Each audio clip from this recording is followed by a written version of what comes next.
I'm in the same t-shirt as the other day, just hopping on to say that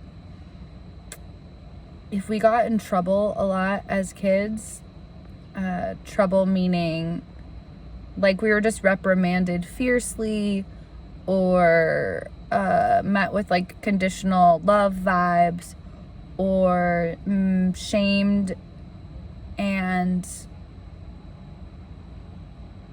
shut down a lot as kids, it's really easy for those feelings to follow us into adulthood and even for us to project them into situations where they do not exist. I didn't get in trouble for like a lot of big things as a kid, but I got in trouble for all kinds of small and stupid things. Having chipped nail polish, breaking a glass, I don't know, just like dumb things, wasting time, whatever. Anytime that I was not directly behaving like the miniature adult that I was meant to, I feel like I got in trouble.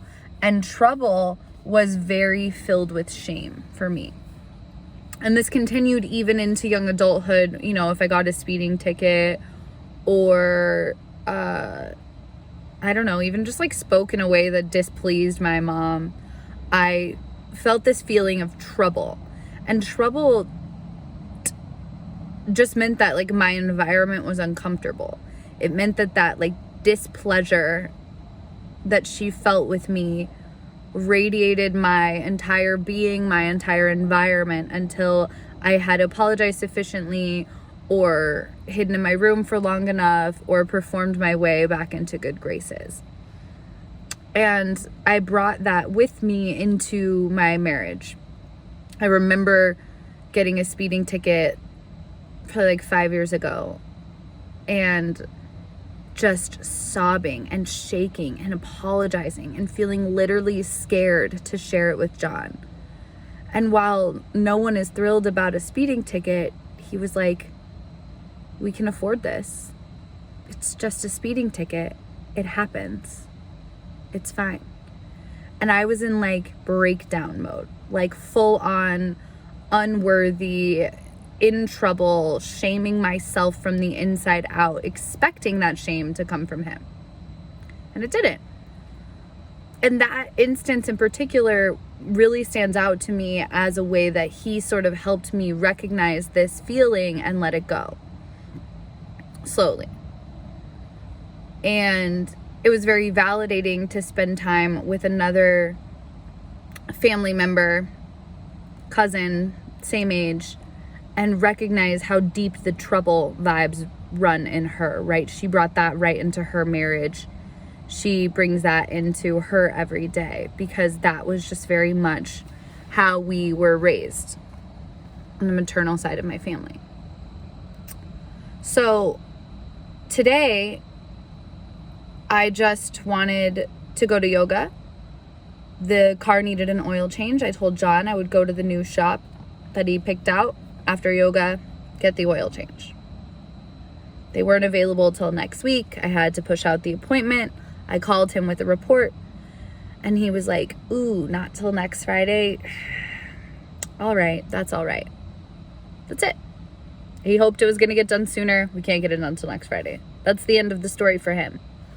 But Lil Megh, who is reaching for any reason to freak out these days because she knows that she's not running the show anymore. I felt like the wind was out of my sails, right? I had offered to do this thing that was nice and that would create ease in John's day.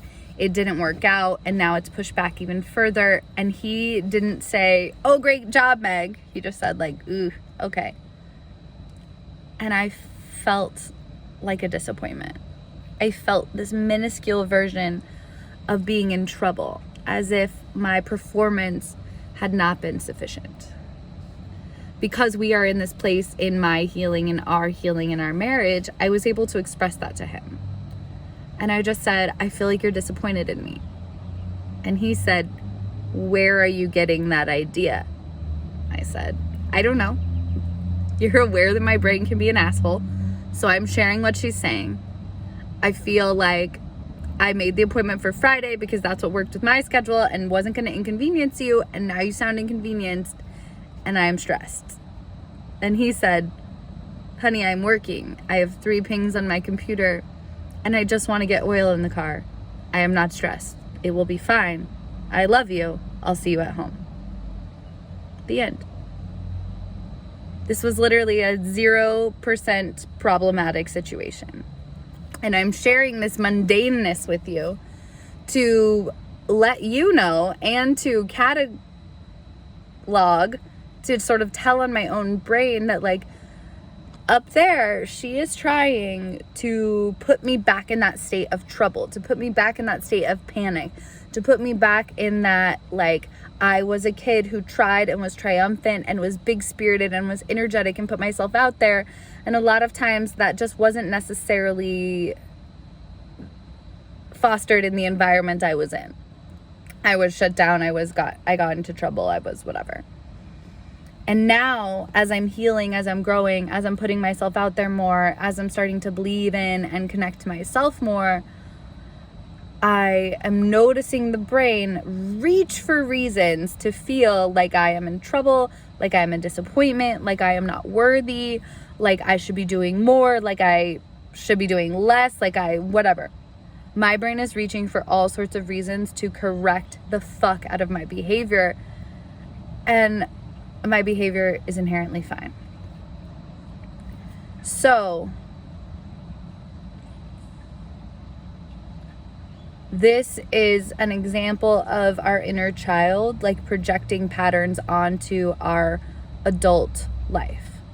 And I want to highlight that and how small but how prevalent that can be, because when people said inner child work to me 3, 4, 5 years ago, I didn't really get it.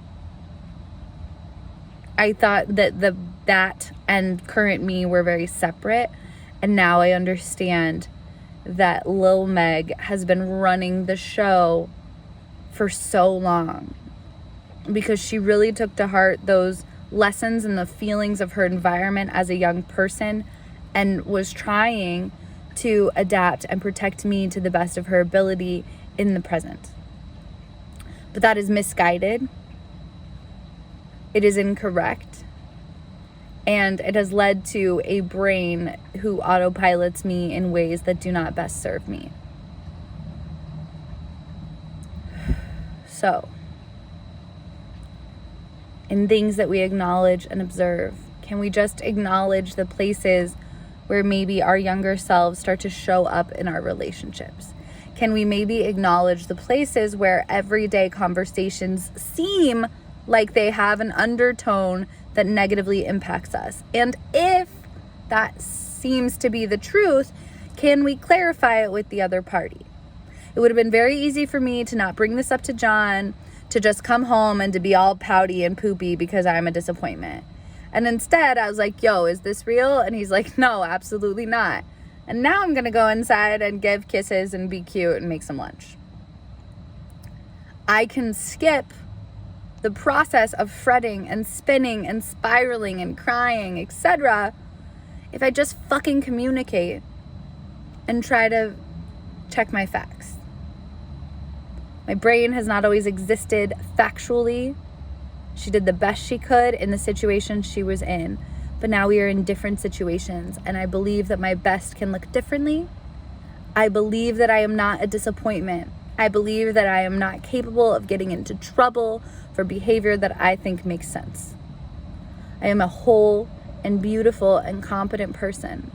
I am enough. You are enough. So can you observe where these patterns are coming up in your life? Share them with the people who might be able to help you dispel the untruths, and then let that shit go. Cheers.